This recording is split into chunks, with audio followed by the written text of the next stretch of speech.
Hello there, Sir from 17 once again, introducing you to my Metal Gear Solid 2 European Extreme difficulty walkthrough. This is still on the tanker as Solid Snake, and we're going to be moving into the lower decks. So after you've beaten Olga, you can teabag her, you can do what you want to her, you can drag her around, you can even shoot her if you want, but Otacon gets real mad when you try and do that. There's also the opportunity to have a lot of fun different moments on the codec, whether if you want to. Right here, I should have tranquilized this guy, but what I wanted to do was I thought if I knocked him out, it'd save ammo, but then I realized on European Extreme, these guys are like Clubber Lang. You have to belt them for 15 rounds before they go down properly.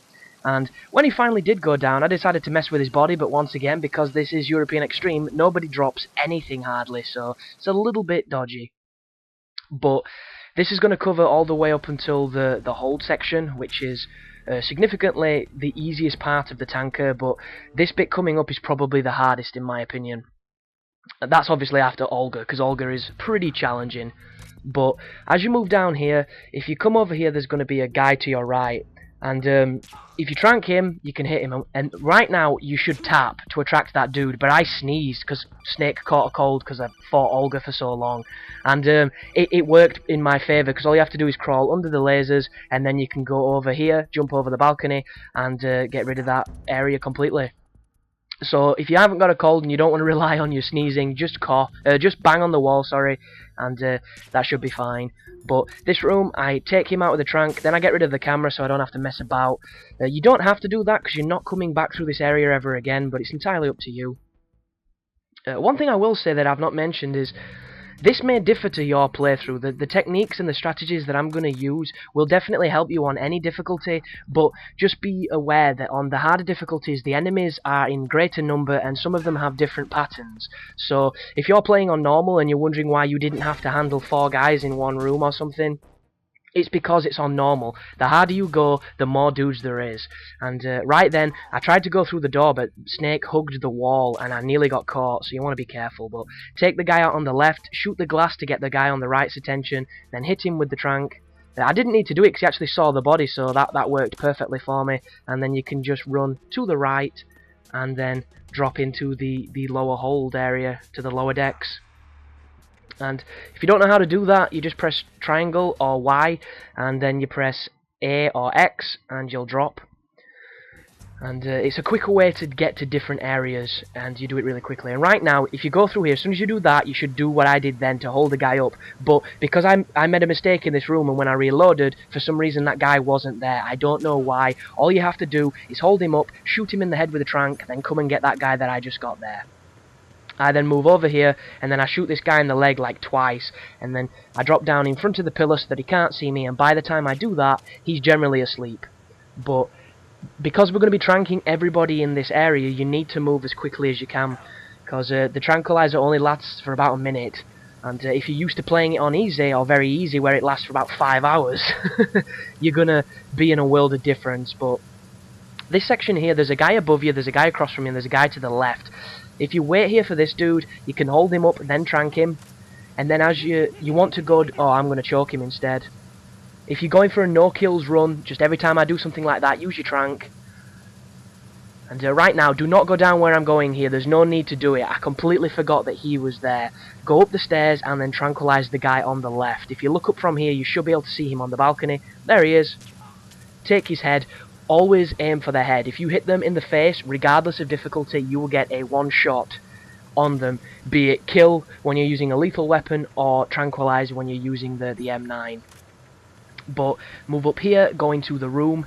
As you move into this room, this happens every time. It's a little vignette where a dude comes and tells the commanding officer that he's going to be going after the repairs into the engine room.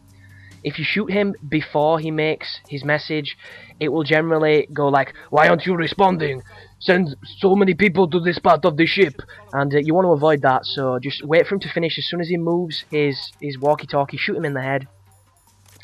And then you just have to push over here. I close the locker because it gets in my way of some of the shots I like to make. So the first one is there. Do not run straight through there. There are lasers and they will blow you up.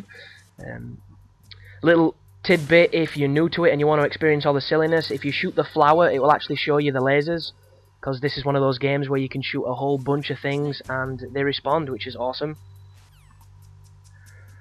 And he's just warning you just there about a random conversation. So the flower shows me that there's only one bit of this area left to do. There's the one. Once you've shot that, you can go up to this, and if you tap Y or triangle, you will open those doors faster.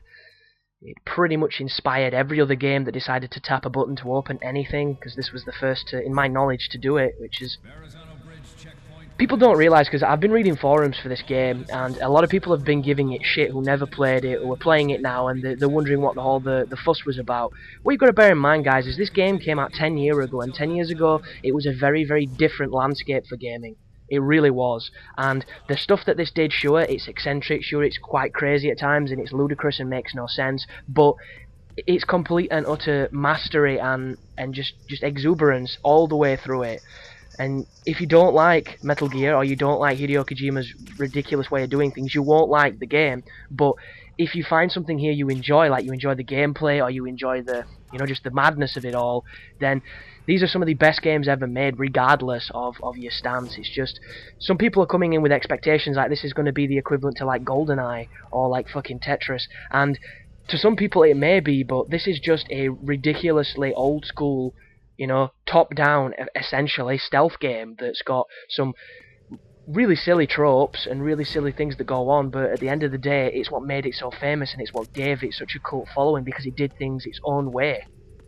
And we're actually moving into the hardest part of the level for me, which is a shootout with like just a normal team of soldiers, but they kill you in about 5 shots, and the aiming on this game, I'm still kind of fighting with it, because I'm not used to using the Xbox pad, I'm not used to the sensitivity, I'm not used to the awkwardness of it, but the general strategy is to stay behind this box and just aim at these dudes. If you can hit them in the head with the trank, it will be a 1 trank.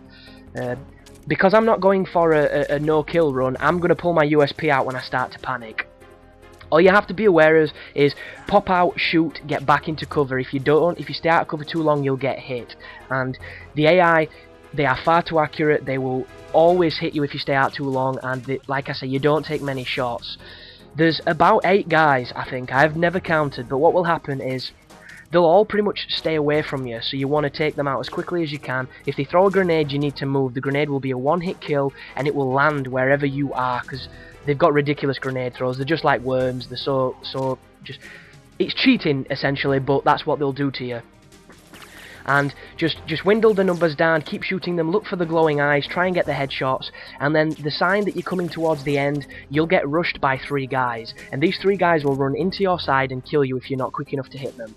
And I generally save my USP for these guys, because I just go flat auto on them as they run and as they rush you. You can use the M9, because if you trank the first guy, they will not be able to move through him until he's finished his animation, so you'll be safe. But it's nice and quick with the USP. There you go, people. It's a lot easier than it is. It looks a lot easier than it is, sorry. And if you may die a few times there till you get the crack of it. But if you're on any earlier difficulty, you'll have no issue whatsoever. It's a fun fight. But as per usual, thanks for watching, and you take care now.